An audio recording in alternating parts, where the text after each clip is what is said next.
안녕하세요. 저는 서울에 살고 있는 40대 중반 여성입니다. 현재는 아들 둘을 키우고 있는 주부이자 사업가이기도 해요. 물론 남편도 있고요. 사업이라고 해봐야 거창한 건 아니고 그냥 어쩌다 보니 시작하게 된 게 대박이 난 겁니다. 아주 어린 시절부터 요리하는 걸 참 좋아했었어요. 그래서 이것저것 만들어서 남들을 먹이는 것도 참 좋아했었고 말이죠. 그러던 어느 날 아들이 그러더라고요. 엄마, 매일 그렇게 음식 만드는 거 아까워. 찍어서 유튜브 같은 곳이라도 올려봐. 내가 요리하는 걸 누가 본다고. 그리고 엄마는 그런 곳에 얼굴 나오는 거 싫어. 요즘은 얼굴 안 나오고도 찍어서 올려. 이것 봐봐. 하면서 영상 하나를 보여주더라고요. 손만 나오게 요리하는 영상을 찍어서 올리면 많은 분들이 따라해봤는데 맛있더라. 손재주가 좋으시다. 이런 댓글도 달아주고 말이죠. 그래서 그냥 재미로 시작했던 일이었어요. 어차피 음식하는 걸 좋아했고 자주 했으니까요. 게다가 큰아들이 그런 부분에 관심이 많았거든요. 영상 만들고 편집하고 뭐 그런 거 말이죠. 처음에는 조회수가 그렇게 잘 나오진 않았습니다. 몇백 정도? 그래도 몇몇 분이 달아주는 댓글을 보며 소소한 즐거움을 누렸어요. 그러던 어느 날 영상 하나가 대박이 터졌어요. 아들 말로는 알고리즘을 탔다고 해야 하나요? 아무튼 제가 한 비빔국수 영상의 조회수가 수십만이 나온 겁니다. 그러면서 전에 해왔던 영상들도 다 조회수가 올랐고 말이죠. 따라해봤는데 정말 맛있더라. 이런 거는 연구를 하시는 거냐? 그리고 손이 참 야무지시는 것 같다. 요리를 정말 잘하시는 것 같다. 이런 댓글들이 달리고 반응이 좋으니까 너무 재밌더라고요. 신나서 더더욱 열심히 했습니다. 아들도 재밌어 했고요. 그리고 조회수가 잘 나오니까 돈도 꽤 되더라고요. 엄청난 금액은 아니었지만 그래도 상당한 금액이었어요. 게다가 여기저기서 광고도 해달라고 연락이 왔고 말이죠.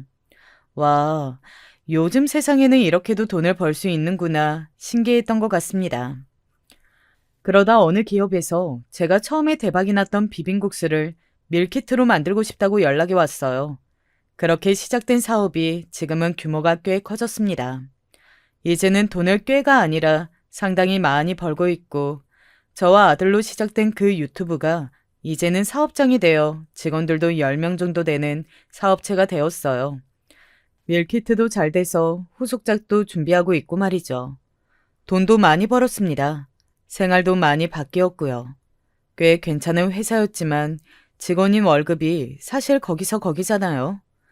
맞벌이도 하지 않았었고 아들 둘을 남들 시키는 것만큼 교육하려고 하니 꽤 허리띠를 졸라매야 했었거든요. 그런데 이제는 그런 걱정을 하나도 하지 않아도 될 만큼 법니다. 집도 훨씬 큰 집으로 이사 갈 수 있었고 사실 남편도 회사를 그만둬도 될 만큼이긴 했지만 남편은 정말 현명하고 똑똑한 사람이었거든요. 물론 당신 사업이 계속 잘 되면 그건 너무 좋은 일이겠지만 사람의 일이라는 게 한치 앞을 모르는 법이잖아. 나는 그냥 살던 대로 살래. 갑자기 돈이 많이 생겼다고 생활이 변하면 사람도 바뀌게 되는 법이라고.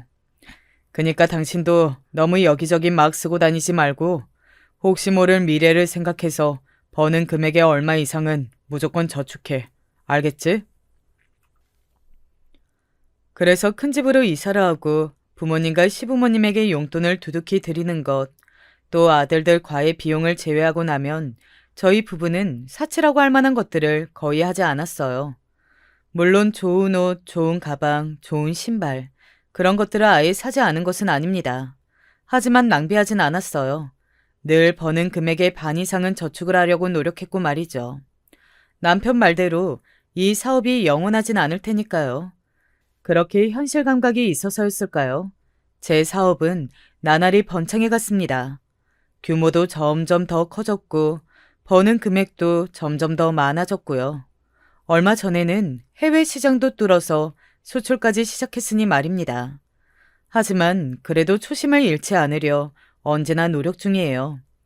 이렇게 노력 중인 저희 부부와 달리 저희를 둘러싼 사람들의 반응이나 상황은 많이 달라졌습니다. 저와 남편은 둘 다 집에서 삼남매고 둘 다 딱 중간에 껴있는 둘째거든요. 남편은 위로 누나 하나가 있고 아래로 남동생 하나가 있는데 셋 중에서 가장 관심을 덜 받으며 자랐습니다. 뭐 둘째여서 그런 것도 있었겠지만 누나와 남동생이 워낙 잘 나가기도 했었거든요. 공부도 잘하고 인물들도 좋았고 말이죠. 그리고 남편이 셋 중에서는 가장 내세울 게 없긴 했거든요. 학벌이든 지금 가지고 있는 직업이든 말입니다. 그래서 저희 부부를 은연중에 무시하는 분위기가 있긴 했어요. 아직도 처음 인사 갔던 날이 기억이 납니다. 민석이 짝이야 뭐 그게 욕심 부릴 수도 없고. 첫인사로 온 저를 앞에 앉혀두고 시어머니가 그렇게 말씀하셨어요. 물론 의도적으로 무시를 하려고 그렇게 말씀하시는 건 아닐 겁니다. 하지만 은연중에 깔려 있었어요. 남편에 대한 무시가 말이죠. 그리고 그건 살아오는 내내 느꼈던 감정입니다. 어딜 가나 자랑은 인류대에 나와 대기업 여성 임원인 신우이와 한의사인 시동생만 했어요. 워낙 잘난 현재들을 뒀던 탓에 남편은 저절로 겸손을 배우고 자랐고 말이죠.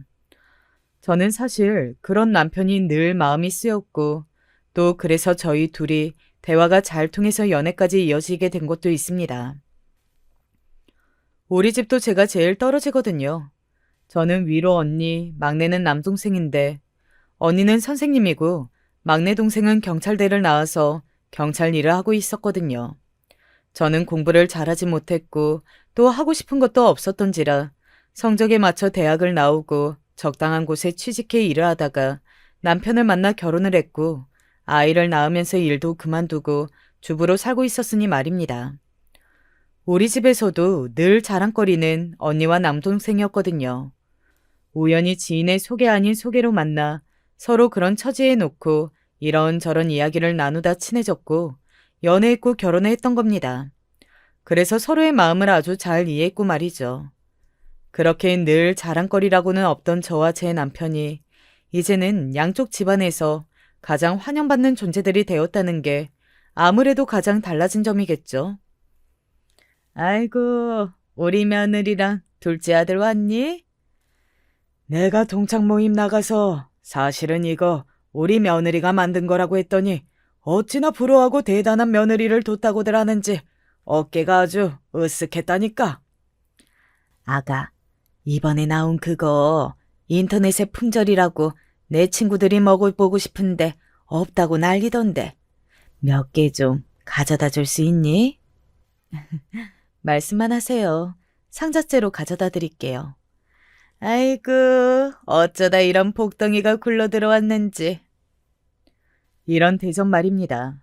물론 그전에도 막 구박하거나 노골적으로 차별화한 건 아니었지만 은연중에 무시와 차별이 깔려 있었거든요. 그래서 이런 대접을 받는 게 아직도 조금 익숙하진 않았어요. 가족들은 모두 저의 성공을 기뻐하고 좋아했습니다. 제가 그만큼 잘했으니까요. 물론 그렇지 않은 딱 한 사람이 있긴 했어요. 바로 동서였습니다. 이제 동서와 제 관계에 관한 이야기를 해봐야겠네요. 조금 전에 시댁에서 저희를 기본적으로 무시하고 낮게 보긴 했다고 했잖아요. 그게 노골적이진 않더라도 말이죠. 동서는 노골적이었습니다. 남을 무시하고 깎아내리면서 자신의 자존감을 올리는 사람, 그게 바로 딱 동서였어요. 동서는 굉장히 부자는 아니었지만 그래도 나름 여유로운 집안에서 좋은 대학을 나와 좋은 직장에 다니는 사람이었습니다. 처음 인사로 올 때부터 시어머니와 시아버지는 그런 동서를 참 마음에 들어 하셨고 말이죠. 제가 인사하러 왔을 때와는 사뭇 다른 반응이라 아직도 조금 섭섭한 마음이 남아있을 정도로 말이죠. 시댁 어르신들이 저를 무시하는 듯한 그 느낌은 저만 받는 게 아니었어요. 동서도 알고 있었고 그걸 즐겼습니다. 어머님, 이거 어머님이 좋아하시는 과일이잖아요. 제가 사와봤어요. 아이고, 뭐 이런 귀한 과일을 사왔니? 어머? 과일이 이미 있네? 이건 형님이 사오신 거예요? 백화점에서 사와 누가 봐도 포장부터 때깔이 좋아 보이는 동서의 과일과는 달리 저는 시장에서 사온 거라 그냥 비닐에 담긴 과일이었거든요. 네가 사온 건 아껴 먹어야겠다. 에이, 같은 과일인데요. 동서는 그렇게 이야기하며 저를 보고는 씩 웃더군요. 누가 봐도 깔보는 듯한 표정으로 말이죠. 그런 식의 일은 거의 만날 때마다 있었습니다. 형님, 어른들이 모이는 자리에는 조금 격식을 갖춰서 입고 오셨어야죠. 이거 격식 갖춘다고 갖춘 건데. 형님, 제가 늘 말했었죠. 형님 기준에서 생각하시면 절대 안 된다고. 늘 형님이 생각하는 거 이상으로 해야 한다고요. 형님 안목 믿지 말라고 제가 그랬잖아요. 그래, 그런 거 부끄러워할 필요 없다. 모르면 동서한테 물어봐. 손 아래 사람이라고 민망해하고 그러지 말고 아래 사람이라도 배울 점이 있으면 배워야지. 나를 무시하고 깔보고 있다는 걸 알고 있는데 어떻게 그런 사람에게 뭔가를 부탁할 수 있겠어요? 속으로 무슨 생각을 할 줄 알고 말이죠. 그리고 동서는 자신이 저를 무시하고 있다는 걸 숨길 생각이 있는 사람도 아니었고 말이죠. 한 번은 둘이 쇼핑을 간 적이 있었어요.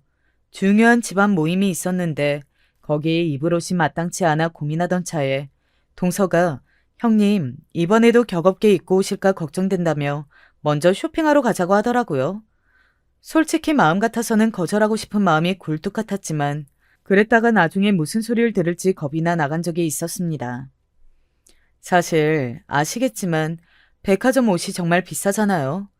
저같이 가정주부의 남편 외벌이인 집에서 함부로 턱턱 사기에는 정말 부담되는 가격의 옷들이 대부분입니다.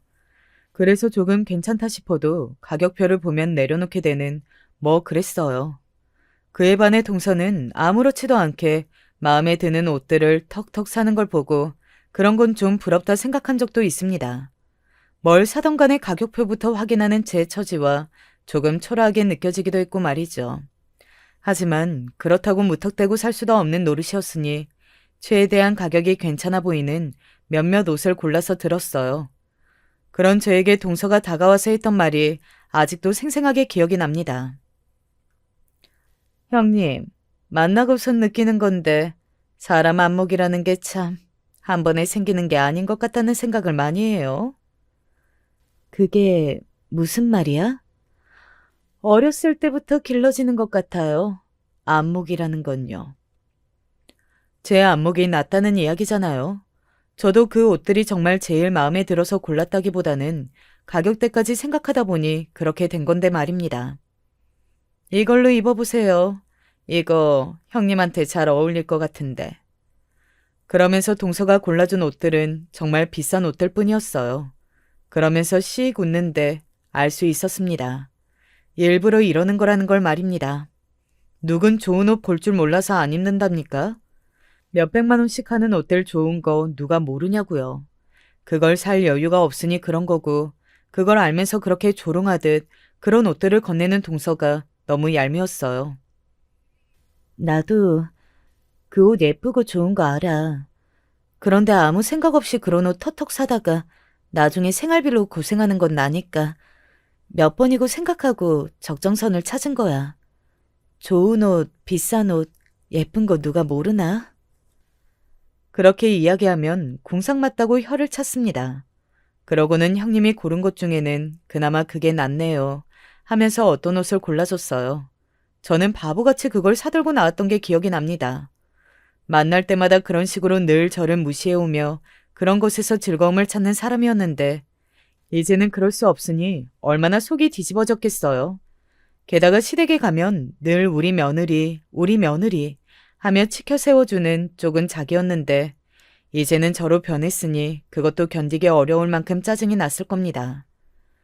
제가 성공하고 나서 시어머니와 저 그리고 동서 이렇게 셋이 함께 백화점에 쇼핑하러 갔던 적이 한 번 있어요. 가격 생각하지 마시고 어머니 사시고 싶은 거 다 고르세요. 그날은 시어머니 생신 기념해서 쇼핑을 간 거라 그냥 그렇게 이야기한 거였습니다. 기분 좋아지시라고 말이죠. 그 이야기가 동서의 귀에 거슬렸던 것 같더라고요. 꼭 그렇게 가격 상관없이라는 말을 하셨어야 했어요? 응? 나는 그냥 어머니, 아무거나 사셔도 된다는 의미에서 한 말인데? 꼭 없다가 있는 사람들이 그런 거 노골적으로 티내면서 자랑하더라. 그러면 없어 보이니까 그러시지 마세요.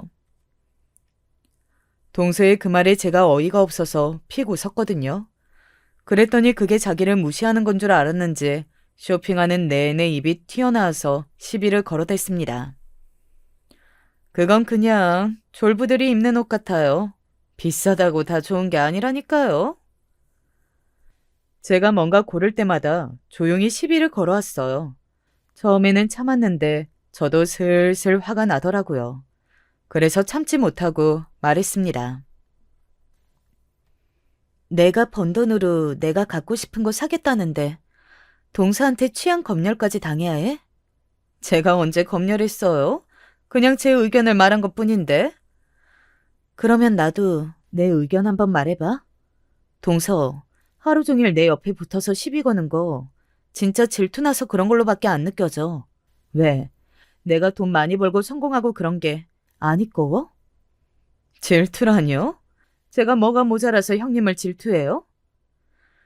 질투하는 거 아니면 내가 뭘 사고 뭘 들든 간섭 좀 하지 마. 나는 저런 비싸 보이기만 하는 것도 동서 말처럼 품이 있어 보이는 것도 다 살 능력이 되니까. 돈 많아서 좋으시겠어요? 좋아.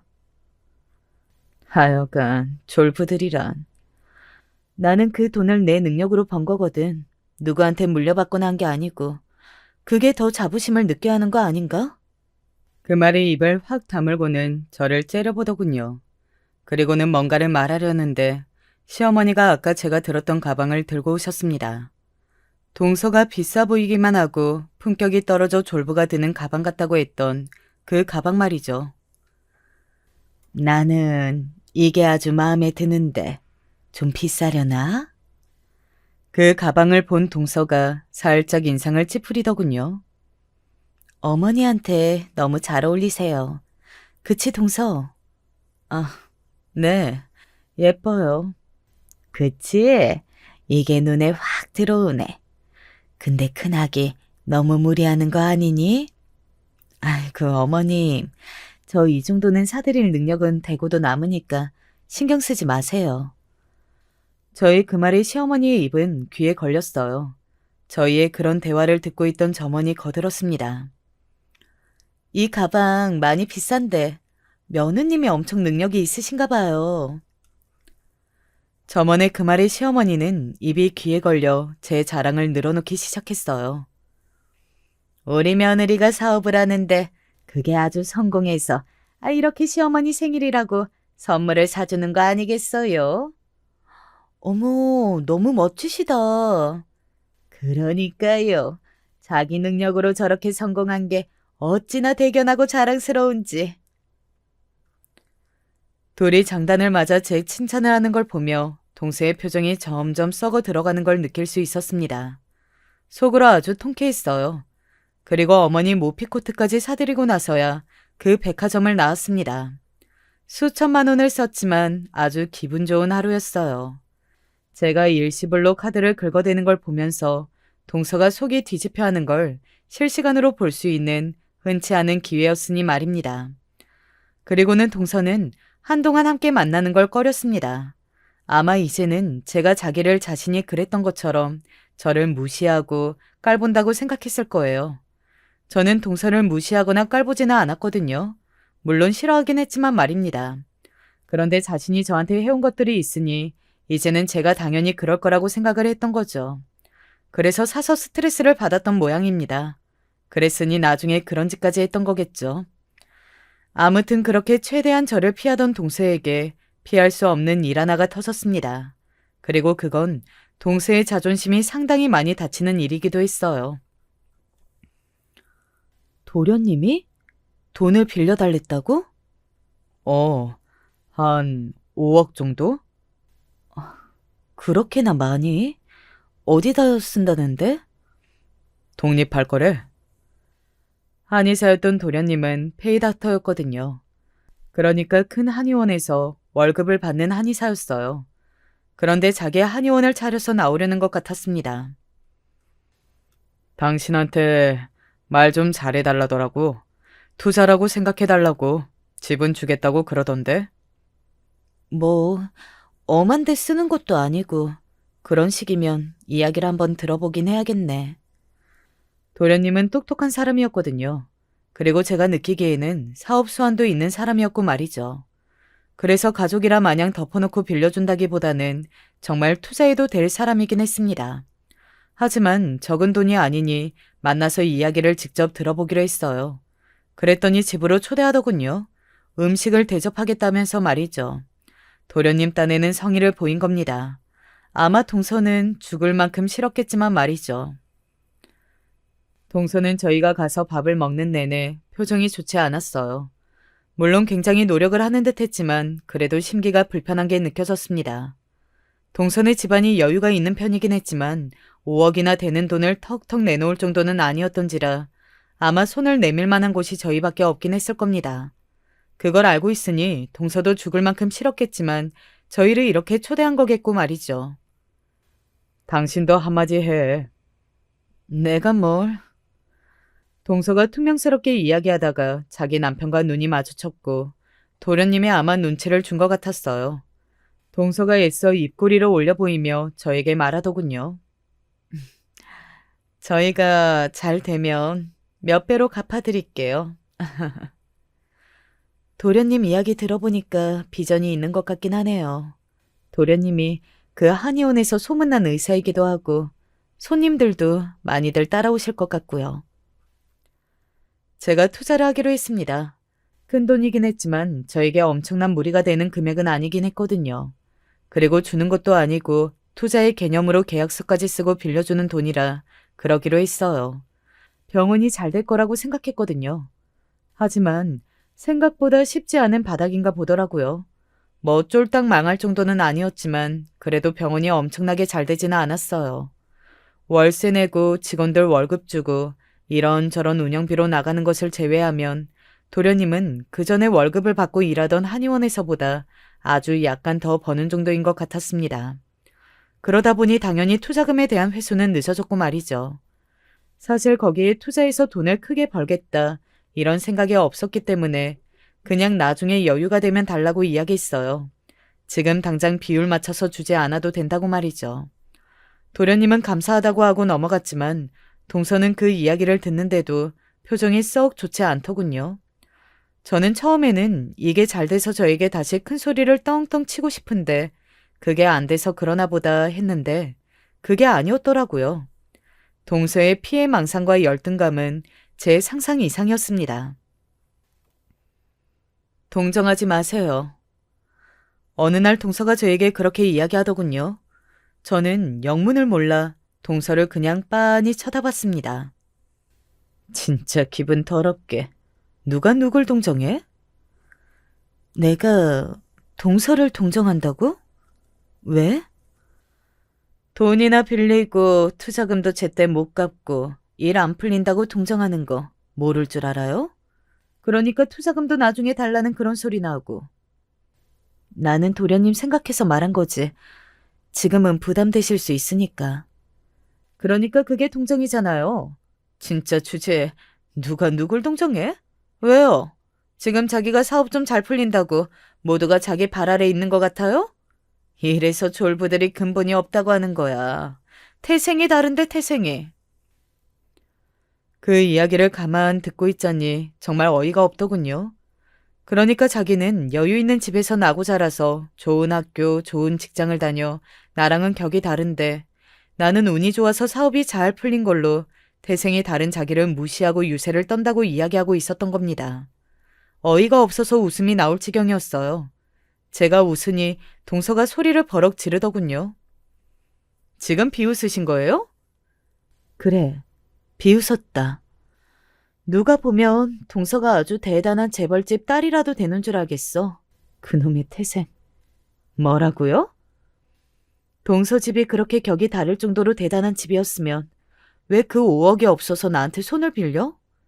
그리고 공부 좀 잘했고 직장 좀 좋은 게 무슨 상관이야? 이렇게 남 성공의 열등감 느끼면서 자기 스스로 갉아먹고 불행한 삶을 자처하고 있는데? 말 다 했어요? 덜했어. 어쩌면 평생 봐야 할 사이인데 이렇게 매번 나한테 열등감 느끼면서 불행해할래? 제가 언제 형님한테 열등감을 느끼고 언제 불행해했는데요? 누가 봐도 그래 보여. 매번 볼 때마다 이렇게 시비 걸고 뭐든 내가 하는 건 자랑 같아 보이고 그러잖아. 피해망상 열등감 아니고 그게 뭔데? 동서는 이를 악물고 저를 노려봤습니다. 그러고는 휙 돌아서서 갔어요. 그러고는 한동안 저에게 시비를 걸지 않았어요. 제가 그렇게 이야기한 게 꽤 충격적이긴 했나 보더라고요. 아마 자기도 그렇게 보이는 게 싫었을 것이고 말입니다. 한동안은 시비도 걸지 않고 조용히 지냈어요. 그래서 저도 이제는 괜찮아지거나 본인도 지쳤나 보다 그렇게 생각했습니다. 하지만 그게 아니었던 모양이더라고요. 혼자서 더더욱 큰 망상들을 해왔던 것 같습니다. 그 일이 터진 거 보면 말이죠. 이제 그 사건에 대해 이야기해 드릴게요. 그 사건은 시아버지 생신날이 일어났습니다. 그날은 뭔가 이상하긴 했어요. 동서가 만나자마자 너무 친절했고 저에게 달라붙어 있었거든요. 처음에는 이제 마음을 다잡았나 하는 생각도 하긴 했는데 시간이 갈수록 일부러 이러나 싶긴 했습니다. 과했거든요. 형님, 이거 어때요? 제가 이번에 지갑을 하나 장만했는데 너무 예쁘지 않아요? 딱 형님이 좋아하실 것 같더라고요. 그러면서 보여준 지갑은 굉장히 비싼 명품 브랜드의 화려한 모양의 지갑이었어요. 제가 고개를 갸웃했습니다. 응? 내가? 네. 전에 같이 쇼핑 갔을 때 형님이 딱 이런 거 좋아하시는 것 같아서 눈여겨봤었는데 이번에 있길래 냉큼 하나 집어왔어요. 자꾸 보니 너무 예쁘더라고요. 그래. 처음에는 전에 졸부 취향이라고 하면서 저를 비꼬았던 것의 연장선인가 했는데 딱히 그런 것 같지도 않았어요. 그냥 모든 게 과했습니다. 그리고 그 비싼 지갑을 계속 테이블 위에 떡하니 올려두더라고요. 고기를 굽고 있었고 상이 좁아서 불편했던지라 제가 말했어요. 테이블도 좁은데 지갑 가방에 넣어. 비싼 건데 뭐라도 묻을라. 괜찮아요. 또 사면 되죠 뭐. 그러면서 가방에 넣지 않더라고요. 굳이 테이블 위에 지갑을 올려두는 행위가 수상했지만 별 신경은 쓰지 않았습니다. 그냥 이상하다고만 생각했어요. 그렇게 한참을 밥을 잘 먹고 상을 치우고 이제 자리에서 일어나는 분위기가 되었어요. 제가 일어나서 말했습니다. 제가 계산할게요. 이거 매번 이렇게 큰 며느리가 돈을 써서 어떡하나? 제가 사드릴 수 있어서 좋은데요. 어쩜 말도 저렇게 예쁘게 하는지 원. 그런데 갑자기 동서가 나섰습니다. 이건 제가 계산할게요. 그 말엔 모두가 동서에게 시선이 향했어요. 먼저 나서서 계산한다거나 했던 건 제가 성공하고 나서는 한 번도 일어나지 않았던 일이었거든요. 매번 얻어먹기만 했는데 저도 한 번은 사야죠. 능력이 안 되는 것도 아니고. 어딘가 말에 뼈가 있는 듯 느껴지긴 했지만 저는 순순히 고개를 끄덕였어요. 뭐 엄청난 금액도 아니었고 동서가 그러고 싶다는데 굳이 말릴 필요도 없었으니까요. 그렇게 다 같이 계산대로 향했습니다. 그리고 거기서 일이 터졌어요. 저는 가만히 서서 동서가 계산하길 기다리고 있었고 가족들 몇몇은 이미 식당을 나간 상태였어요. 그런데 동서가 고개를 갸웃하더군요. 어딘가 굉장히 놀란 얼굴을 하면서 말이죠. 사실 그때부터 알아챘어야 했습니다. 그 표정이 마치 연기를 하는 듯 상당히 과장되어 있었는데 말이죠. 어? 내 지갑. 응? 현금? 제 지갑이 없어졌어요. 제 물음에는 반응하지도 않고 다짜고짜 소리를 크게 지르더군요. 그 때문에 가게의 직원들과 손님들 그리고 밖에 나가 있던 가족들까지 동서를 바라봤습니다. 도련님이 얼른 다가와서 물었어요. 지갑이라니? 그게 무슨 말이야? 내가 오늘 여기 계산하려고 현금까지 찾아왔는데 지갑이 없어졌어. 순간 의아하긴 했습니다. 카드로 계산하면 될 걸 왜 계산하려고 현금까지 찾아왔나 싶었지만 별 생각 없이 동서에게 이야기해봤어요. 잘 찾아본 거 맞아? 아님 두고 온 거 아니야? 제가 그렇게 말을 하자마자 저를 째릿하고 째려보더라고요. 순간 놀라서 움찔했습니다. 제가 그 정도로 정신머리도 없는 줄 아세요? 아니, 나는 그런 말이 아니고. 동서가 너무 소리를 지르기를 당황해서 고개를 저으며 말을 했어요. 그랬더니 저를 빤히 보더라고요.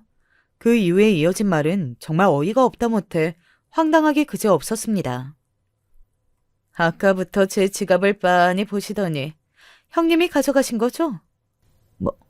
뭐?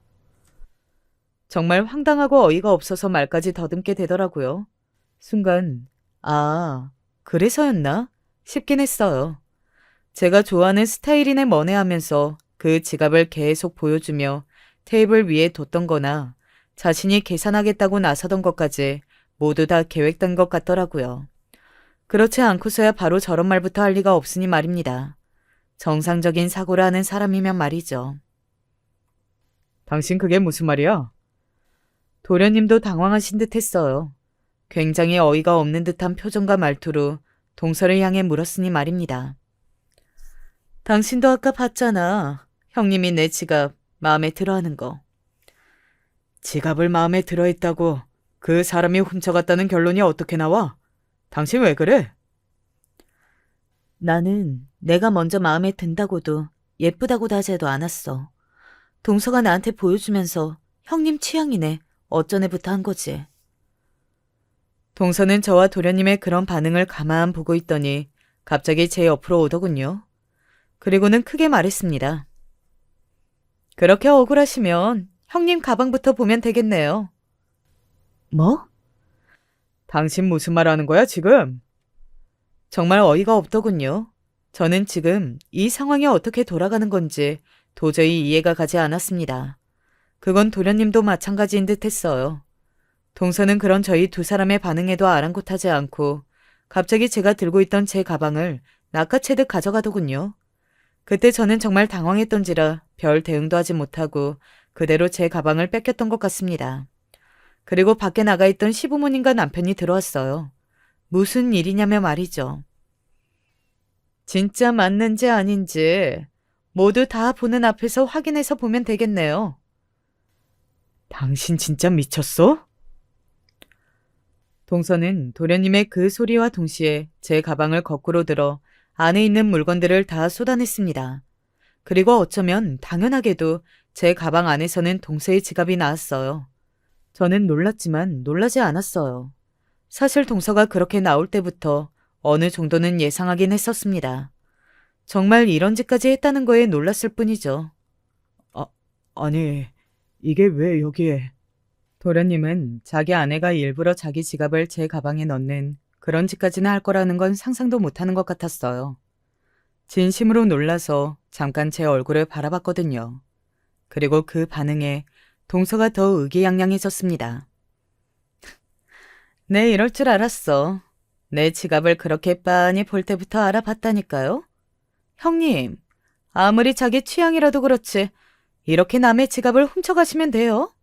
이제 돈도 많고 능력도 있으신 분이 왜 남의 물건을 탐을 내요? 돈 벌고 성공하면 뭐하나?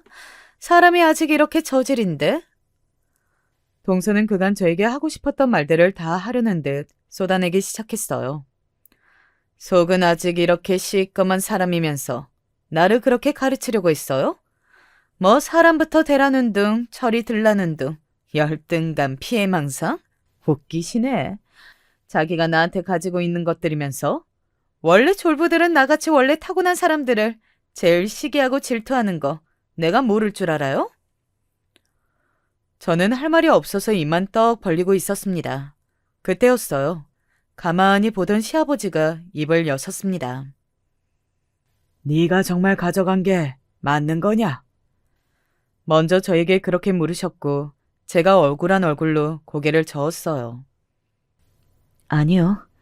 제가 왜 그러겠어요. 제 그 대답에 동서가 바로 반박을 했어요. 탐나니까 순간적으로 그러신 거죠. 그게 아니면 왜 제 지갑이 형님 가방에 있겠어요? 시끄러우니까 소리 좀 그만 지르고. 너는 그네가 가져갔다고 그렇게 바로 확신을 한 이유가 뭐냐? 시아버지가 차분하게 동서에게 질문했습니다. 동서는 그때부터 약간 당황하기 시작했어요. 굉장히 차분하고 진중한 말투셨거든요. 아, 제가 이야기 안 했죠? 저희 시아버지는 전직 형사 출신이십니다. 그 바닥에서는 꽤 유명하신 분이었다는 이야기를 들은 적이 있어요. 그래서 그런지 약간 취조를 하시는 듯한 느낌도 받았어요. 형님이 아까부터 제 지갑을 유독 빤히 보시면서 탐내시는 것 같다고 느끼고 있었거든요. 그래서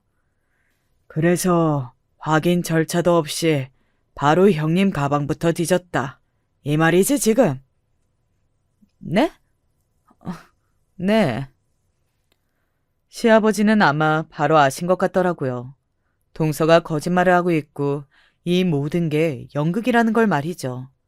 시아버지는 동서를 빤히 보다가 직원들에게 시선을 돌렸습니다. 그리고는 말했어요. 저희가 있던 방에 혹시 CCTV가 있나요? 네? 네. 여기 사장님이랑 둘이 이야기를 좀 나누고 싶은데요. 아, 네. 잠시만요. 이리로 저 따라오시죠. 그러고는 따라가려는 저희를 향해 니들은 따라오지 말거라 라는 말만 남긴 채 사라지셨습니다. 동서는 순식간에 조용해졌어요. 시아버지의 입에서 CCTV라는 단어가 나온 그 순간부터 얼굴이 하얗게 질렸거든요. 아마 거기까지는 생각하지 못하는 듯 싶었습니다. 당신, 근데 진짜 어떻게 그렇게 단번에 형수님이 가져갔다고 생각하고 이야기를 할 수가 있는 거야? 그거야. 형님이 내 지갑을 너무 마음에 들어 하셨으니까. 보통 그렇다고 해도 내 거를 훔쳐갔다는 생각까지는 안 하잖아. 동서는 어차피 이제 곧 모든 게 알려질 게 뻔한데도 인정하지 않고 끝까지 입을 앙 다물고 저를 째려보고 있더군요. 하지만 시아버지가 꽤 오랫동안 오시지 않자 점점 발을 동동하는 게 보였습니다. 형님, 이제라도 사과하시면 제가 나는 훔친 적이 없는데 뭘 사과하고 동서는 뭘 용서한다는 거야? 진짜 끝까지 이러실 거예요? 아버님이 확인하고 오신다니까 기다리면 알게 될 거 아니야. 내가 진짜 훔쳤는지 아닌지. 아버님도 늦으신 거 보면 아직 뭐든 못 찾으신 것 같은데. 동서가 그렇게 믿고 싶다는 듯 중얼거리는데 가족들과 시선이 누군가가 다가오는 소리에 돌아갔어요. 굉장히 굳은 표정의 시아버지였습니다. 표정이 너무 안 좋으셔서 말을 걸기도 겁이 나는 그때 도련님이 먼저 입을 떼었어요. 아버지, 좀 알아. 도련님이 말을 채 끝나기도 전에 아버님은 동서 앞으로 다가가 섰습니다. 아버님, 왜? 동서가 당황해 말을 더듬는 사이 아버님이 손을 번쩍 들었어요. 그러고는 누구 하나 말릴 사이도 없이 동서의 뺨을 세게 내리쳤습니다. 짝 하는 소리가 식당 안에 울려 퍼졌어요. 제 평생 그렇게 큰 따기 소리는 아마 처음 들어본 걸 겁니다. 너무 놀라서 다들 어버버거리고 있을 때 시아버지가 동서를 보고 크게 소리쳤습니다. 네가 지금 제정신이냐? 아버님. 동서가 놀라서 자기 뺨을 붙잡고 아무 말도 하지 못했어요. 그리고 다들 한동안 멍하게 있던 도련님이 중얼거리듯 말했습니다. 설마 네가 네 큰애기 가방에 네 지갑 넣는 게 CCTV에 다 찍혔다. 그런 짓을 하고도 아무도 모를 줄 알았냐? 어? 동서는 잠시 멍하니 있더니 그 소리를 듣고는 고개를 번쩍 들어서 시아버지를 바라봤습니다. 저도 정말 동서의 그 생각 없음에 놀라긴 했거든요. 그게 들키지 않을 거라고 진짜 그렇게 생각했는지 싶어서 말이죠. 그게 아니고. 그게 아니면 뭐란 말이냐? 네가 지금 네 형님 가방에 지갑을 몰래 넣어놓고 훔쳐갔다고 쇼를 한 걸 여기 있는 모두가 봤는데. 형님이 형님이 먼저 잘못하셔서 그런 거예요. 성공했다고 저 무시하고 깔보고 동정했잖아요. 그래서 형님이 너무 미웠어요. 그래서 그런 거예요. 형님이 먼저 그러지만 않으셨어도 저도 안 그랬어요. 제가 어이가 없어서 코웃음을 쳤습니다. 내가 동서를 무시하고 깔보고 그래서 그랬다고? 나는 그런 적이 없어. 내가 뭘 하든 동서가 자격지심 갖고 피해망상에 젖은 생각만 한 거지. 내가 뭘 사든 뭘 입든 다 동서한테 보여주기 위해서 일부러 그런 거라고 생각하잖아. 그러신 거 맞잖아요. 내가 동서한테 그래서 무슨 이득이 있다고 일부러 그래? 나는 그냥 내가 하고 싶은 거 하면서 사는 것뿐인데. 진짜 끝까지 자기는 착한 척. 내가 언제 착한 척을 했다고 그래. 그리고 막말로 만약에 내가 그랬다고 쳐도 이런 식으로 보복을 하는 게 지금 제정신이야? 그게 합리화가 돼? 제 말에 동서는 입을 꾹 다물더군요. 진짜야? 당신이 진짜 이랬다고? 너는 지금 이 상황을 보고 듣고도 그런 질문이 나오냐? 그런 도련님을 시아버지가 나무랐어요. 나는 오늘 이후로 쟤는 안 볼 테니까 그런 줄 알거라. 아버님, 한 번 실수로 너무하신 거 아니에요? 한 번? 나는 이 한 번으로 그동안의 네 인생과 인성이 다 보이는구나. 내가 형사 일을 그냥 한 줄 알아? 이런 짓을 하는 사람들 성품은 안 봐도 뻔해. 시아버지는 그렇게 이야기한 뒤 뒤돌아서 그대로 밖으로 나갔습니다. 그런 시아버지를 가만히 보던 시어머니가 저희 쪽으로 다가왔어요. 그리고는 저에게 먼저 괜찮냐고 물었습니다. 제가 고개를 끄덕이며 괜찮다고 하니 동서 쪽으로 가더라고요. 내가 그동안 네가 큰애한테 별소리 다 하는 거 알면서도 모른 척했던 이유는 괜히 내가 나서서 관계를 더 악화시키고 싶지 않아서였다. 내가 몰라서가 아니라. 제가 그 말에 놀라서 시어머니를 바라봤어요. 그건 동서도 마찬가지였습니다. 놀란 듯 보였어요. 네가 그동안 네 형님한테 험한 말 해댄 거 내가 몰랐을 것 같니? 정말로? 언젠가 정신 차리겠지. 언젠가 철이 들겠지. 언젠가는 본인이 한 말을 스스로 부끄러워하게 될 날이 오겠지 하면서 삼켰는데 이런 날이 오고야 마는구나. 어머니, 너는 오늘 선을 넘어도 너무 한참 넘었어.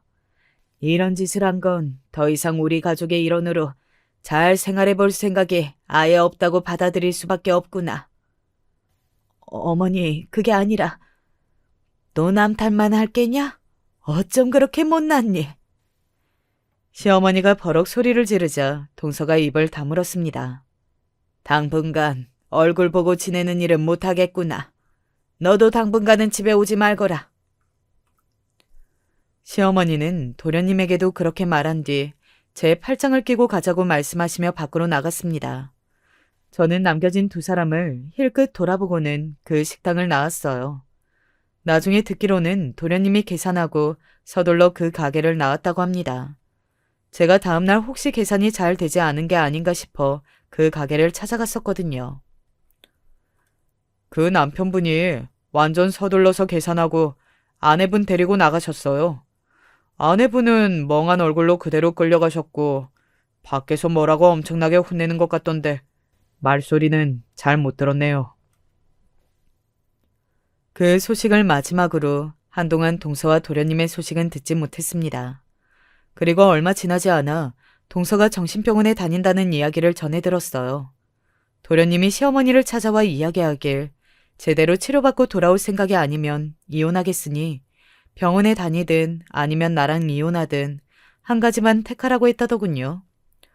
도련님이 하신 이야기로는 동서는 끝까지 제가 잘못해서 이런 일이 일어난 거라고 집에 가서도 울면서 소리를 질렀다고 합니다. 그런데 그걸 아이가 들은 모양이더라고요. 조카가 말이죠. 그건 엄마가 잘못한 거라는 아이의 말에 또 엉엉 울면서 억울하니 어쩌니 이대다가 도련님의 그 말에 병원에 다니기 시작했다고 합니다.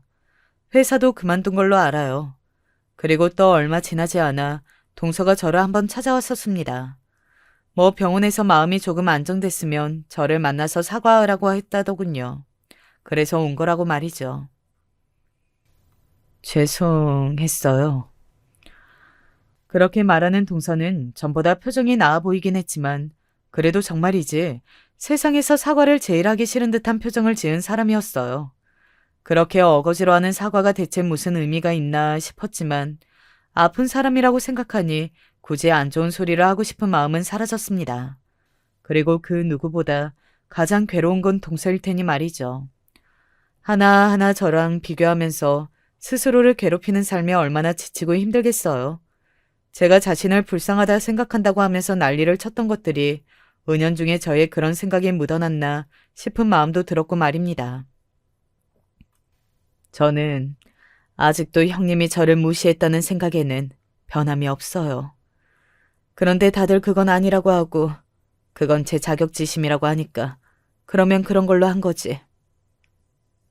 그런 마음가짐으로 제대로 치료가 되겠어? 제가 형님 가방에 제 지갑을 숨긴 건 선을 넘은 일이라는 거에는 저도 공감을 하고 그런 짓을 하게 된 건 제가 마음이 아픈 건 맞다는 소리니까 그걸 치료받으려고 하는 거예요. 형님에 대한 제 생각은 바뀌지 않았어요. 그런 마음가짐으로 대체 뭘 치료하겠다는 건지 이해가 가지 않았지만 말입니다. 그날 동서를 만나고 들어와서 동서는 바뀌기 힘들겠구나. 그리고 동서와 제 사이는 절대 좋아질 일이 없겠구나 하는 생각이 들었습니다. 뭔가를 기대한 건 아니었지만 확인을 땅땅 하고 한 느낌이랄까요. 그리고 아니나 다를까 제 예상은 적중했어요. 동서는 나아지지 않았습니다. 집에 와서도 소리를 지르며 저를 증오하거나 미워하는 말들과 자신을 미친 사람 취급하는 도련님에 대한 원망을 늘어놓았다고 해요. 도련님은 이혼까지 할 생각은 처음에는 없었으나 아이가 그런 엄마를 자주 목격하게 되면서 아이에게 좋지 않은 영향을 끼치기 시작하자 이혼을 결심하셨습니다. 그리고 현재는 이혼 소송을 진행 중이에요. 물론 동서는 절대 이혼만은 할 수 없다며 난리를 치고 있지만 그날 저에게 했던 행동들이나 현재 그런 문제로 치료를 받는 등 수많은 증거가 남아있어서 이혼은 성립이 될 것 같다고 하더군요. 그리고 무엇보다 아이가 엄마를 너무 무서워하고 있고 말이죠.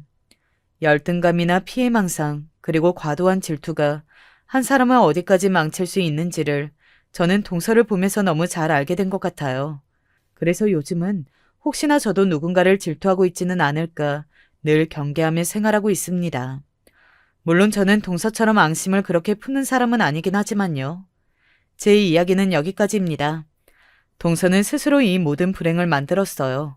아마 본인이 피해망상으로 그렇게 힘들어하지 않았다면, 저에게 자격지심을 그렇게까지 느끼지 않았다면 일이 이 지경까지 되는 일은 없었겠죠. 씁쓸한 마무리가 되겠네요. 긴 이야기 들어주셔서 감사합니다. 안녕하세요. 저는 서울에 살고 있는 30대 여성입니다. 사연 유튜브 보면서 항상 재미있게 듣고 있는데 제 인생도 꽤 심란한 사정을 거쳐왔던 터라 한번 하소연하고 싶었어요. 저는 요즘 젊은 사람 치고는 상당히 일찍 결혼한 편이었어요. 집안이 좀 불행한 편이라 저는 집에서 빨리 벗어나고 싶었거든요. 저희 아빠는 정말 무능력한 분이었어요. 엄마가 생계를 거의 다 유지하시고 아빠는 맨날 술만 퍼먹으면서 엄마가 벌어온 돈을 축내기나 하셨죠. 결국 그러다 간암으로 쓰러지셨고 또 치료 과정에서 엄청나게 돈이 들어가서 남아있는 재산까지도 죄다 말아먹어버렸고요. 전 그래서 집에서 정말 벗어나고 싶었어요. 가능하면 먹고 살 만한 괜찮은 집의 남자와 결혼해서 신분 상승을 해보고 싶었죠. 사실 누구나 그런 꿈은 꾸지 않겠어요? 저도 그런 꿈을 꾼 것 자체가 잘못이라고 생각지는 않아요. 하지만 다들 아시다시피 결혼 상대는 현실적으로 자기와 굉장히 비슷한 종류의 사람을 만나게 되기 마련이죠. 저도 마찬가지였어요. 20 초반에 만난 사람이었는데 얼굴은 반반하고 성격도 다정해서 거기에 홀랑 넘어가 버렸죠. 저는 집안이 가난하기도 했고 더군다나 너무 가족의 사랑을 받지 못하고 자란 편이어서 더욱 사랑이 그리웠거든요.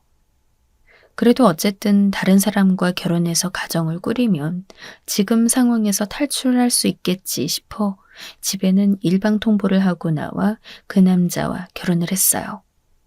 결혼하자마자 전 줄줄이 딸 둘을 낳았어요. 아, 먼저 저희 시어머니 이야기부터 해야겠네요. 남편은 홀어머니 밑에서 자란 외아들이었어요. 그 조건을 들었다면 누군가 아마 결혼을 말렸겠지만 제 곁에는 그런 이유로 결혼을 말려줄 만한 사람이 없었죠. 엄마는 무조건 저한테 연애도 결혼도 하지 말라고 강요를 했고, 그래서 저는 엄마의 말을 들을 생각이 전혀 없었거든요. 시어머니는 정말 그린 듯한 홀어머니였어요. 시어머니를 처음 뵈러 간 건 결혼 직전이었는데 시댁은 낡은 주택 반지하층이었죠. 저희 집하고 별반 다를 것은 없는 위치의 상황이라 전 그리 놀라지 않았어요. 도리어 번듯한 집이었다면 의외라고 생각했을 거예요. 쾌쾌한 냄새가 나는 반지하로 통하는 좁은 길, 머리 위에서 내리쬐는 햇볕. 그때가 하필이면 여름이라 대중교통을 타고 걸어서 시댁까지 가느라고 땀 때문에 머리가 죄다 볼에 붙어버렸죠.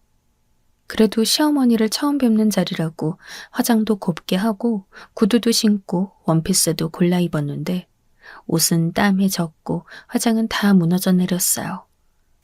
너무 힘들었던 게 지금도 기억나네요. 그렇게 힘들게 반지하 시댁에 들어가니까 바싹 마르고 늙은 분이 절 맞이하더군요. 아니, 저를 맞이한다기보다는 그냥 싸늘한 표정으로 문을 열어주시고는 다시 자기 자리로 돌아가 앉았어요. 시어머니는 절 쳐다보면서 한참이나 별 말씀이 없으셨죠. 엄마, 결혼할 사람이에요. 아가씨 데려온다더니 정말 데려온 거구나. 내가 말했잖아요. 결혼할 거라고.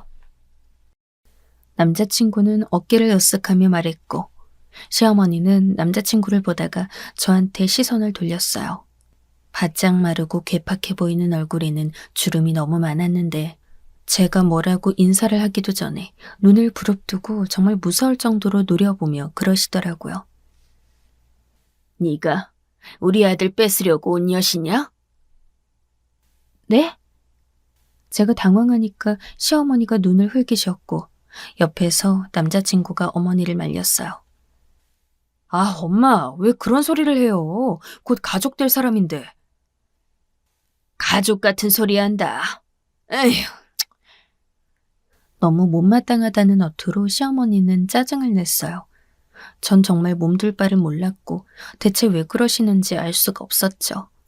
하지만 남자친구는 별일 아니라는 듯 어깨만 으쓱거렸고 그냥 자기 방으로 저를 데리고 들어갔어요. 아, 자기야. 어머님하고 같이 밥이라도 먹어야지. 됐어. 우리 엄마 그냥 혼자서 밥 잘 먹어. 아, 그래도 내가 어머님 뵈러 온 첫날인데. 괜찮아, 괜찮아.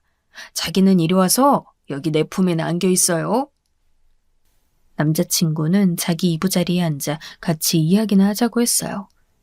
이부자리는 평상시에도 펴놓고 생활하는지 정리가 안 되어 있더라고요. 전 그래도 집이 좁더라도 정리정돈을 애써서 하는 편인데 너무 정리가 안 되고 난잡한 환경이라서 정신이 없을 정도였어요.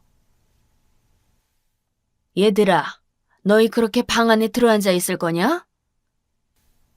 시어머니가 노크도 없이 문을 불쑥 열고 머리를 들이미셔서 정말 숨이 멎을 만큼 놀랐어요. 저는 얼른 일어나 시어머니에게 고개를 숙였죠. 아니요, 어머님, 아니에요.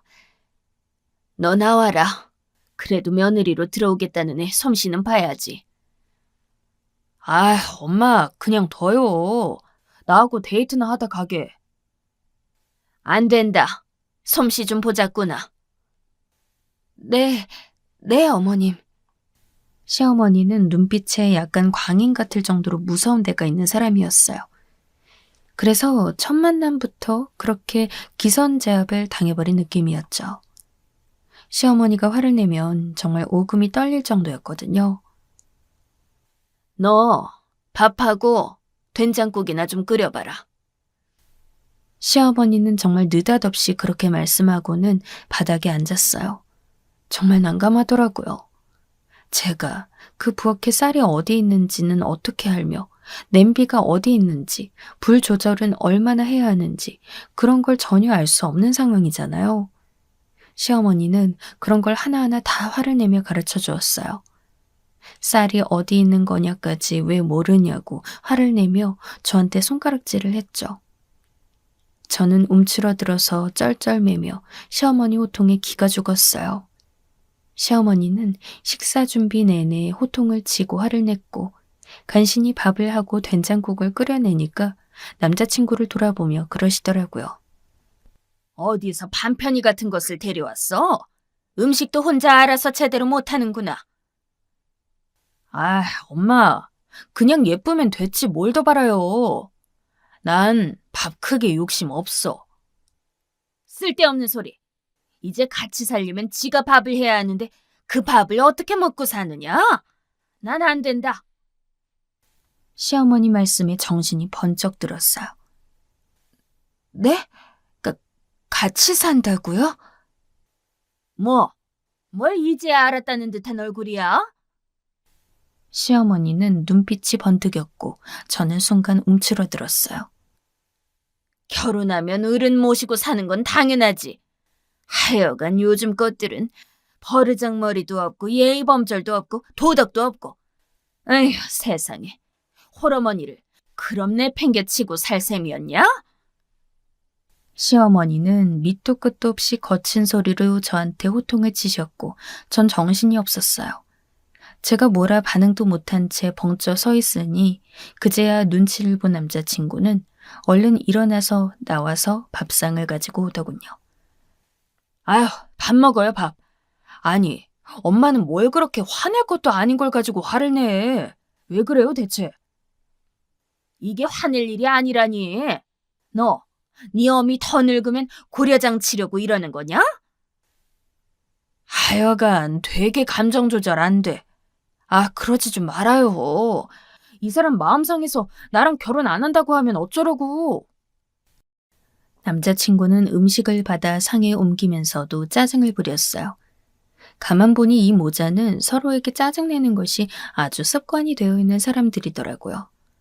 저는 혹시라도 거기 휘말릴까 무서워서 조용히 입만 다물고 얼른 상 앞에 앉았어요. 너 지금 뭐 하는 거냐? 네? 겸상하겠다는 거니? 시어머니가 눈을 또 번쩍거리며 화를 냈어요. 그러니까 남자친구가 지겹다는 듯 막더라고요. 하지 마세요, 그런 소리 좀. 아, 언제적 이야기를 하고 있어요. 지금이 조선시대야? 뭐? 너 어미한테 그게 무슨 말버릇이니? 뭘 무슨 말버릇이에요. 말 안 되는 소리 지적하는 거지. 두 사람은 밥을 먹으면서도 계속 싸우더라고요. 저는 밥이 코로 들어가는지 귀로 들어가는지도 알 수 없는 상태로 식사를 했고 그날은 급하게 일어나서 집으로 왔어요. 남자친구는 제가 황급히 돌아가려는 게 마음에 걸렸는지 저를 따라 나와 발에다 주면서 그러더라고요. 우리 엄마 좀 너무 괴팍한 건 있어. 그건 미안하게 생각해. 아니 괜찮아요. 이 결혼을 다시 생각해봐야 하는 게 아닐까 싶을 정도였지만 그래도 아직 그걸 티낼 수는 없었죠. 너무 걱정하지 마. 아까 내가 싸우는 거 봤잖아. 내가 우리 엄마 당신한테 손 못 대게 해줄 수 있어. 남자친구가 다정하면서도 든든하게 말했어요. 남자친구는 돈을 많이 벌지 못해서 차 유지비가 없었기에 차도 마련하지 못했어요.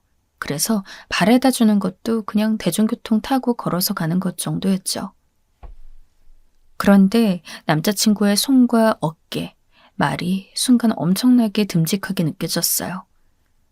아, 그래. 내가 이 사람이랑 그냥 결혼해서 믿고 의지하고 살면 되는 거지. 시어머니한테까지 휘둘릴 필요 없어. 싶었죠. 사실 시댁에서 나올 때는 이 결혼을 심각하게 다시 생각해봐야겠다 했는데 남자친구의 그 말을 듣고 나니까 또 그렇게까진 아니겠다 싶더군요. 참, 참 마음이 갈 때처럼 보일지 모르겠는데 그때 당시로 다시 돌아간다 해도 또 그럴 것 같아요. 그래서 결국 결혼은 진행되었어요. 그렇다고 뭐 저희가 거창하게 결혼식 할 것도 아니었으니 일사천리였죠. 서로 집안이 좀 가난하다 보니까 결혼식은 생략하고 그냥 혼인신고만 하고 살기로 했어요. 집도 못 구해서 정말 시댁에 제가 몸만 들어가서 사는 형식이 되어버렸죠. 시어머니는 계속 저를 객식구처럼 대하셨어요. 아니, 객식구면 다행이지. 정말 처음에 하셨던 말씀처럼 제가 무슨 남편 잡아먹으러 온 여시인 것처럼 구시더라고요. 정말 울기도 많이 울었어요. 상상도 안 되는 이유로 호통치거나 혼을 내고 신경질을 부리시니까 제가 어떻게 대응할 수가 없더라고요. 저는 겨우 20 초반의 새댁이었고 시어머니는 나이가 잔뜩 먹은 채 홀어머니로 아들 하나만 붙잡고 살아온 분이라서 정말 최악이었어요. 결혼하고 얼마 안 있어 아기를 임신했을 때 시어머니는 기뻐하기는커녕 도리어 짜증을 내셨어요. 이 좁은 집에 사람이 하나 더 늘어난단 말이니? 어머님, 그래도 아기 태어나면 좋을 거예요. 뭐가 좋아? 덜컥 태어났는데 여자애여 봐라. 얼마나 쓸모없고 귀찮고 돈만 많이 드냐? 정말 전 그렇게 옛날처럼 지독한 남아 선호 사상에 찌들어 있는 분이 지금도 계시리라고는 상상 못했거든요. 그런데 제 시어머니가 그런 분이더라고요. 남편은 그러거나 말거나 별로 상관도 안 했어요. 임신했다는 말에는 무척 기뻐했지만 그냥 거기까지였죠. 남편은 임시적인 계약직을 전전하며 살았는데 한 곳의 계약이 끝나거나 그만두면 다른 직장을 잡으면 된다는 식이었기 때문에 제가 언제나 너무 불안했어요. 그래서 저는 임신을 계기로 해서 혹시라도 이 사람이 마음을 잡을까 싶어 열심히 좀 일해달라고 졸랐죠. 하지만 남편은 별로 제대로 듣지도 않는 느낌이었어요. 아, 뭐, 애 키우는데 돈 얼마나 든다고 그렇게 난리야. 괜찮아. 애는 다 알아서 크게 되어 있어. 아, 그래도 우리 애 교육이라도 제대로 시키려면 애들 그냥 학교 보내면 돼. 다른 사람들 쫓아가려면 괜히 뱁새가 황사에 쫓다가 다리 부러지는 격 되니까 너무 걱정도 하지 말고 한 달도 내지 마. 남편은 나중에는 좀 짜증스럽다는 식으로 말하고 그 다음부터는 아예 그 이야기를 꺼내지도 못하게 했어요. 당연히 임신 중에 먹고 싶은 것도 제대로 못 먹었고 시어머니 때문에 제대로 쉬지도 못했죠. 남편은 계약직 직장을 다니기 짜증난다고 그만둬서 생활비가 모자라 전전긍긍했어요. 저는 임신한 몸이라 함부로 마트 캐셔라도 부업을 나갈 수 없었고 남편한테 계속 이야기하면서 재촉하는 수밖에 없었죠. 곧 애가 태어날 건데 병원비며 조리원비며 어떻게 할지 아무런 생각이 없더라고요. 남편은 정말 마지못해 다시 일을 구해서 나가긴 했어요. 하지만 조리원은 가격을 듣더니 기함을 했고 제가 해달라고 양보 못한다고 울고불고 나서야 가장 싼 곳을 정했죠. 아기 낳고 나서 그나마 조리원에 있을 때가 가장 행복한 시기였어요. 집으로 돌아오고 나서는 끔찍하도록 계속해서 일에 시달려야 했거든요. 그런데 낳고 보니 딸이었어요. 시어머니는 그럴 줄 알았다며 노발대발하셨고 당장 어디 고아원에라도 주고 오라고 화를 내셨죠. 생전 처음 듣는 끔찍한 말이 내 딸의 귀에 들어가는 게 너무 슬퍼서 전 아기 귀를 막아주고 혼자 울기도 많이 울었고요. 그런데 어느 날 애가 너무 많이 아픈 거예요. 그것도 한밤중에 말이죠. 아이 길러보신 분들은 알겠지만 애가 아픈 건 때를 정해놓고 아픈 게 아니잖아요.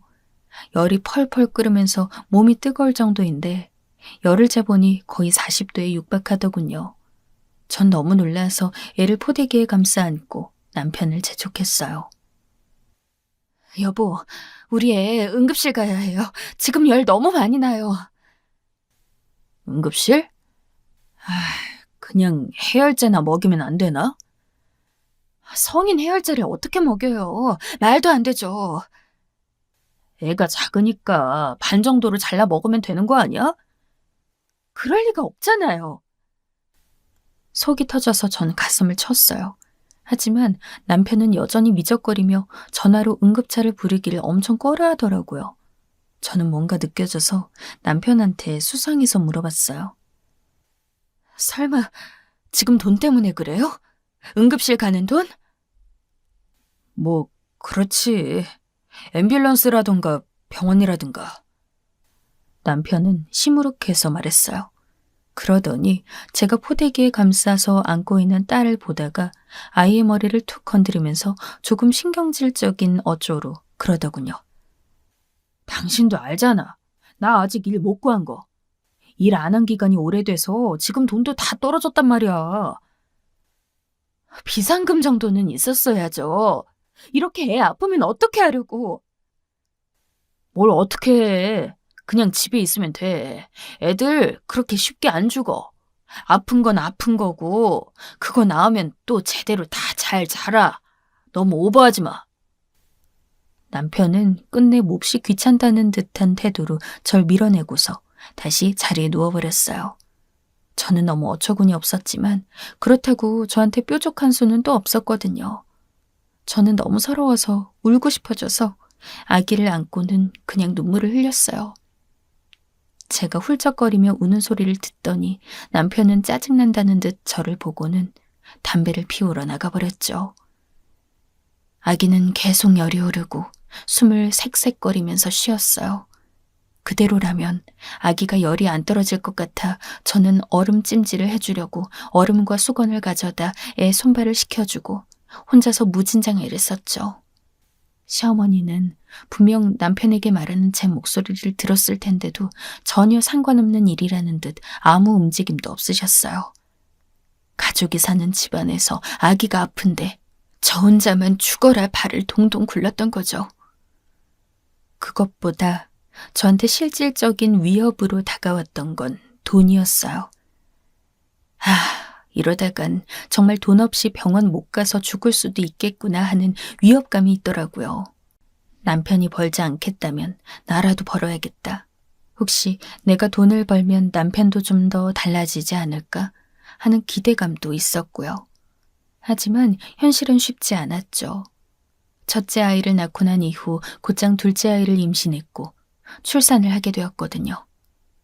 또 딸아이라서 시어머니는 정말 불같이 화를 냈어요. 너 같은 모지리가 우리 집안에 들어와서 씨를 말리려고 하는구나. 아휴, 더러운 것. 어머님, 그래도 손녀예요. 예쁘게 봐주려고 노력 정도는 해주시면 안 되는 거예요? 둘째 아기한테까지 소리를 지르는 시어머니가 정말 지겹고 징그러워서 그날은 한번 대들었던 것 같네요. 저는 아기를 안고 바닥에 앉아 시어머니를 노려봤어요. 저희 반지하층 방 2개짜리는 정말 습하고 더웠는데 하필이면 아기를 여름에 낳았거든요. 정말 죽어버릴 것 같은 온도와 습도였어요. 그렇게 죽어라고 아기를 보는데 도와주지도 않는 시어머니가 그런 소리를 하니까 속에서 열불이 나더라고요. 제가 터져서 소리를 지르며 화를 내니까 시어머니는 혀를 차면서도 당황한 기색이었어요. 하여간 못된 것이 이제 난리까지 피우는구나. 시어머니는 그 말을 남겨놓고는 황급히 집 밖으로 나가시더군요. 그 자리를 모면하시겠다는 것 같았어요. 저는 둘째 아이를 안고 얼으면서 동시에 첫째 아이도 돌봐야 했죠. 정말 죽을 것 같더군요. 저한테 몇 없는 친구를 정말 너무너무 오랜만에 만나게 되었는데 시어머니한테 아이들을 맡겨놓고는 간신히 나갈 수 있었어요. 그 친구는 처녀 시절 같이 고등학교를 다니던 친구였어요. 그 친구는 저와는 다르게 결혼을 선택하지 않았고 그때까지도 여전히 날씬하고 도도한 모습을 유지하고 있었죠. 친구는 저를 동네에 있는 카페로 초대했는데 저는 그 자그마한 카페에서 써야 하는 돈까지도 걱정이 되어 쉽게 문을 열고 들어갈 수 없었어요. 그런데 그 순간 그 친구가 반갑게 손을 들어 보이는 거예요. 저는 문 앞에서 망설이던 것이 아닌 것처럼 웃으면서 들어갔죠. 어머, 야, 너 몇 년 만이냐? 왜 이렇게 만나기가 힘들어? 음, 그러게 말이야. 참 시간 내기가 쉽지 않네. 밖에서 일하는 나보다 네가 더 바쁜 것 같다, 얘. 그보다 뭐 마실래? 친구는 메뉴판을 훑어보았어요. 저는 친구의 태연한 모습에 조바심이 났지만 그렇다고 티낼 수는 없었죠. 저는 제일 싼 걸 골라보다가 결국 생수에 눈이 꽂혔어요. 한 병에 1,500원. 와, 집에 가서 한 모금 마시면 공짜인 걸 저 가격을 받다니 정말 도둑놈들이었죠. 그런데 여기 앉아 있으려면 한 잔을 시켜야 했고, 그렇다고 생수를 사기엔 너무 나 돈 없다고 광고하는 듯한 느낌이었어요. 제가 머뭇거리고 있으니까 친구가 왜 그러냐는 듯 어깨를 으쓱하며 쳐다봤어요. 전 오랜만에 만난 친구니까 그래도 기분 내자 싶어서 무리해서라도 아메리카노를 마시겠다고 했죠. 저는 사실 쓴 걸 싫어했는데 그래도 아메리카노가 제일 저렴해서 그걸 먹는 게 나았어요. 나중에 또 돈 때문에 걱정하고 싶지 않았거든요. 제가 아메리카노를 시키니까 친구가 좀 의아한 듯이 쳐다보더군요. 너 원래 쓴 거 싫어하잖아. 음, 그렇기는 한데. 근데 왜 아메리카노 먹어? 아, 그냥 먹고 싶네. 친구는 이상하다는 듯 절 계속 보다가 일어나서 주문을 하러 갔어요. 돌아온 친구의 손에는 아메리카노 한 잔과 생크림이 듬뿍 올라간 음료 하나가 들려 있었죠. 맛있을 것 같아서 저절로 그 음료에 눈길이 갔는데 뭐 어쩔 수 없이 아메리카노를 마셔야 했어요. 그런데 제가 손을 뻗어 아메리카노를 받으려 하니까 친구가 다른 손을 내밀더라고요. 그 생크림 음료를 내밀기에 전 왜 그러냐는 얼굴이 되었고 친구는 그냥 먹으라는 듯이 그걸 제 앞에 놨어요.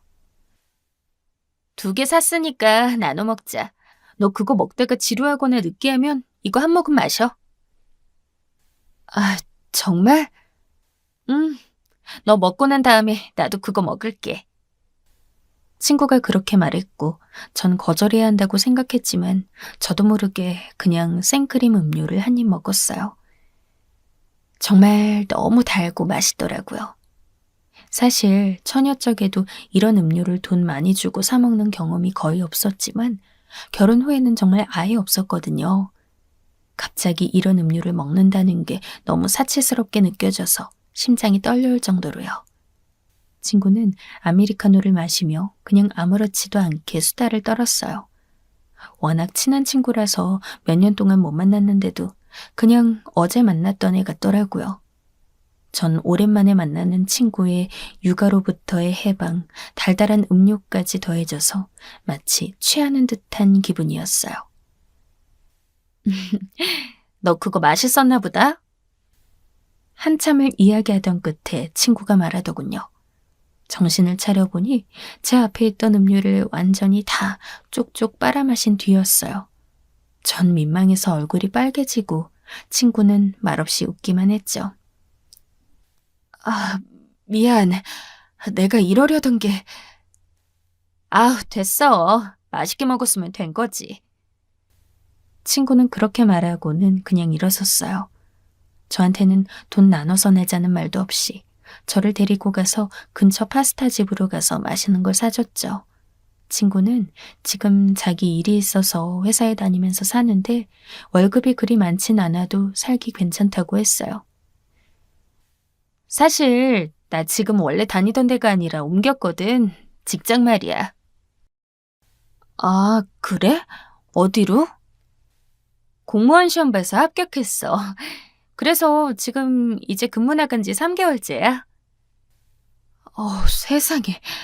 그렇구나. 대단하다. 저는 순간 감탄하지 않을 수 없었어요. 세상에, 공무원 시험이라니. 요즘 얼마나 경쟁률이 치열한가요? 정말 대단한 일이잖아요. 직장 다니면서 공부한 거야? 그래도 생각보다는 할만하더라고. 괜찮아. 너무 부럽다. 너도 해보지 그래. 뭐? 나? 너 남편이 속 썩인다며. 일단 네가 경제권이 있으면 남편이 속 썩이든 말든 상관없을 거야. 그 순간 저는 하는 감탄사를 냈어요. 친구 말이 맞았죠. 남편이 경제력 때문에 속 썩인다면 제가 경제력이 있으면 되는 거잖아요. 그래서 저는 친구한테 급하게 이것저것 공부에 대한 것들을 물어봤어요. 고맙게도 친구는 자기가 쓰던 책이 있다면서 그걸 전부 저한테 넘겨주겠다고 했죠. 정말 너무 고마운 일이었어요. 책도 엄청나게 많고 비싸서 친구가 아니었다면 저는 아마 공부를 시작도 못했을지도 몰라요. 친구가 보내준 책을 받아서 여니까 빼곡하게 그 안에 적힌 메모들도 함께 절 반겨주더군요. 친구가 남겨준 필기라서 이것도 도움이 될 것 같았어요. 하지만 남편과 시어머니는 곁에서 그 택배 상자를 보며 비웃기를 그치지 않았죠. 아이고, 네가 될 것 같으면 전 국민이 다 공무원이겠구나.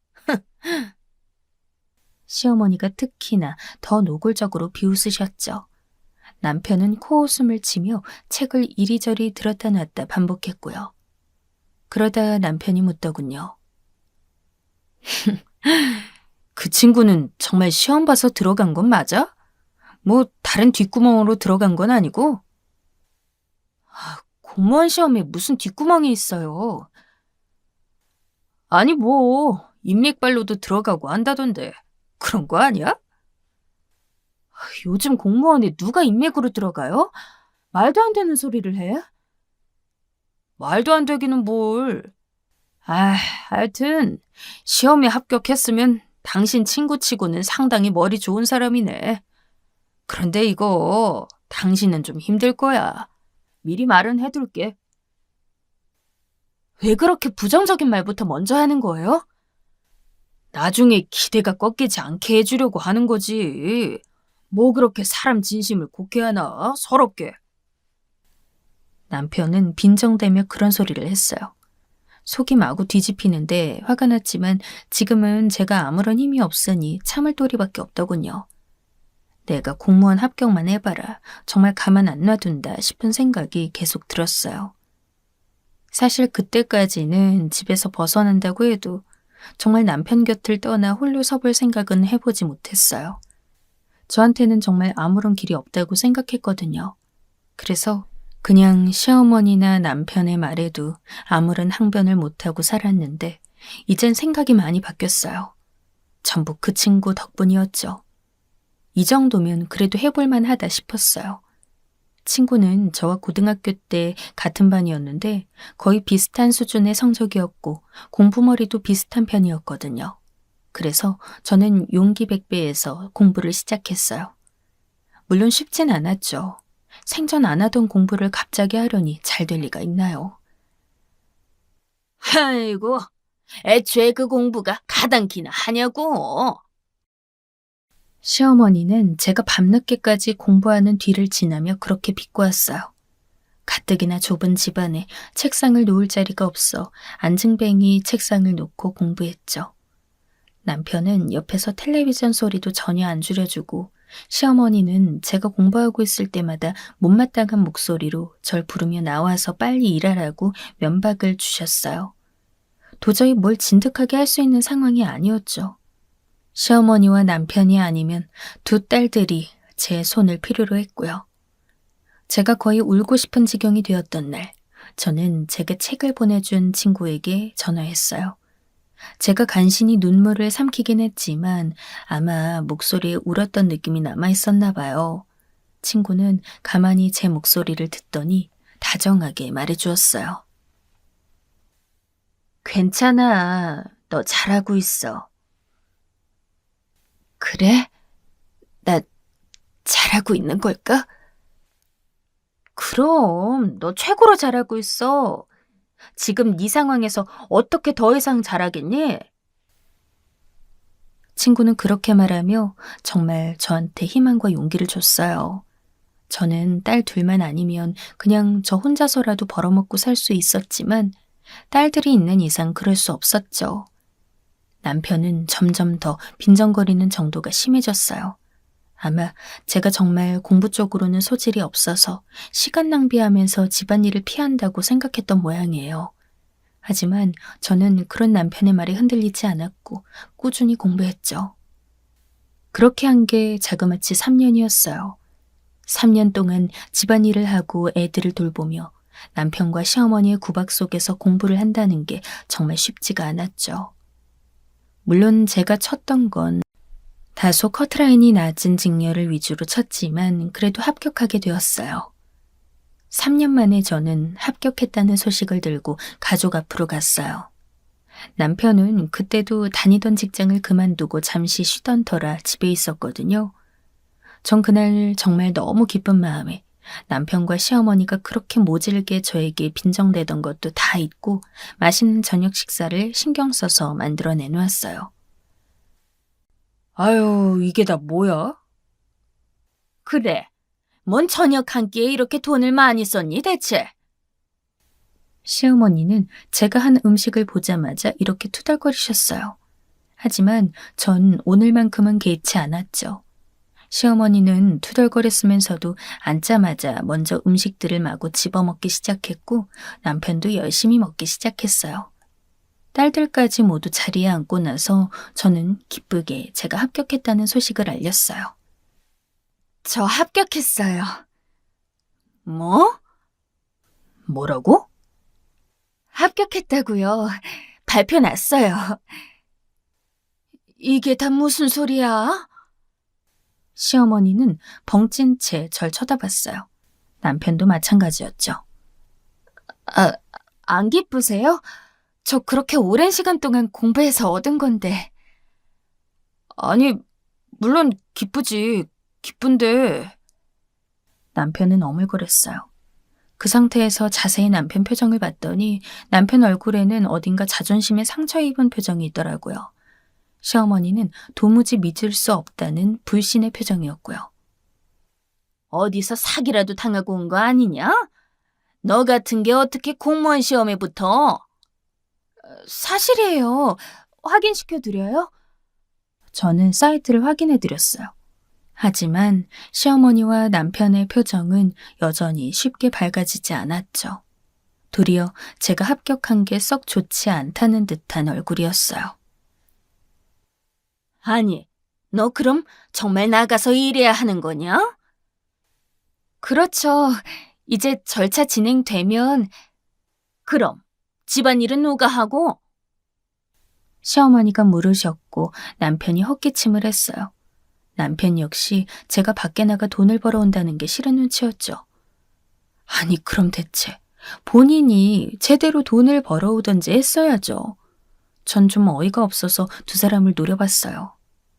아무튼 시험에 합격했기 때문에 두 사람이 제 입사를 반대할 명분 없었죠. 애들을 어떻게 하냐는 둥 남편이 투덜거렸지만 어쨌든 지금은 남편이 쉬고 있기 때문에 남편이 봐주기로 했어요.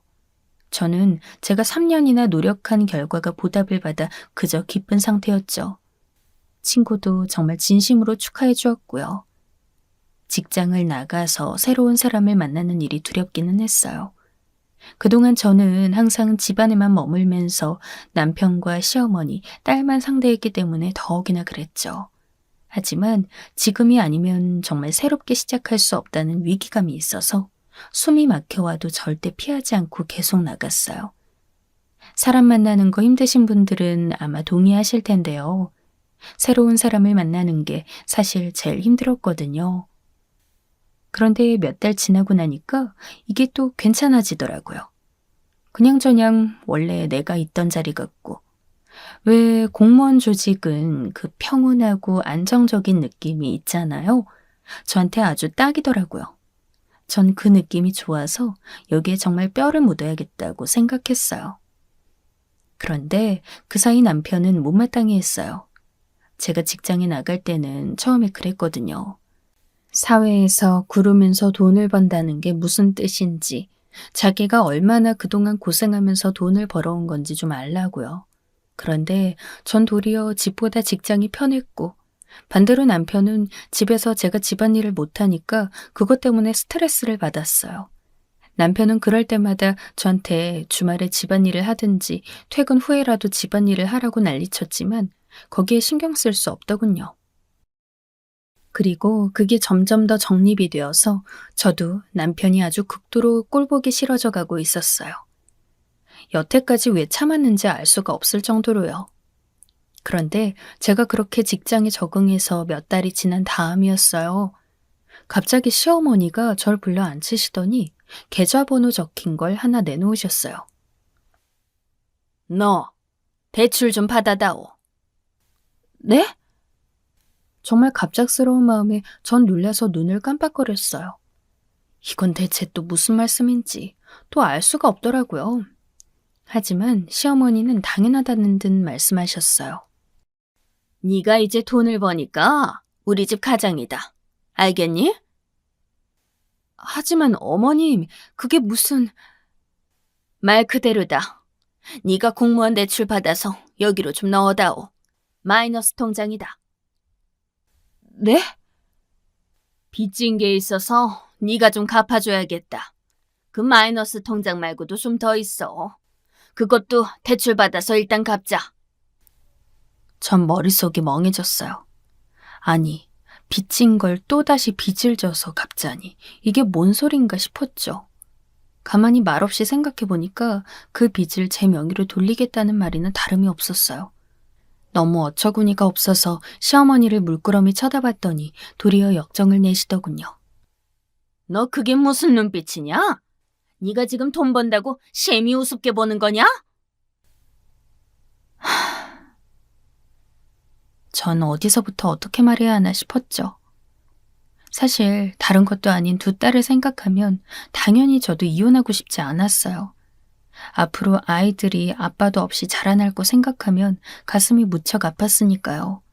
하지만 지금까지 남편과 시어머니는 너무 계속해서 저에게 일방적인 희생을 강요했고 계속해서 절 찍어 눌러왔어요.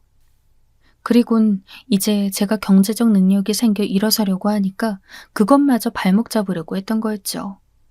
전 속이 답답해져서 시어머니를 봤어요. 시어머니는 여전히 비쩍 마르고 눈빛이 번쩍거렸죠. 하지만 지금 보니까 그냥 시끄러운 노인네일 뿐이었어요. 아마 바뀐 건 시어머니가 아니었을 거예요. 저였겠죠. 제가 공무원 시험에 합격하고 돈을 벌게 되면서 저 자신에게 자신감이 생겨서였을 거예요. 저는 계좌번호 적어놓은 종이를 들어올렸어요. 그걸 들어올리니까 시어머니가 그럼 그렇지 하는 얼굴이 되어 기고만장한 표정이 되더군요. 세상에, 저런 노인네한테 여태까지 짓눌려 있었다니 너무 믿을 수 없었어요. 그러고 나서 저는 종이를 찢어버렸죠. 그 앞에서 말이에요. 시어머니는 믿을 수 없다는 듯한 표정으로 제 손끝만 보고 있었어요. 그러고는 여느 때처럼 버럭거리며 소리를 지르기 시작했죠. 야, 너 미친 거니? 어디 시애미가 내놓은 걸 이 버리장머리 없는 게? 아, 시끄러워. 뭐? 시애미한테 저 말버릇이 너 뭐 잘못 먹었어? 시어머니가 믿을 수 없다는 얼굴로 저를 다그쳤어요. 하기사 그 오랜 세월 꼼짝도 못하고 있던 며느리가 고개 빳빳이 들고 귀찮다는 얼굴을 하고 있으니 기막힐 노릇이겠죠. 그 생각을 하니 저는 더 엿먹이고 싶어서 고개를 쳐들었어요. 그랬더니 시끄러운 소리를 듣고 남편이 들어왔죠. 뭐야, 왜 그래? 이게? 안 받아준대, 대출? 남편은 험상궂은 얼굴이 됐어요. 그러고는 저한테 와서 심각한 표정으로 말했죠.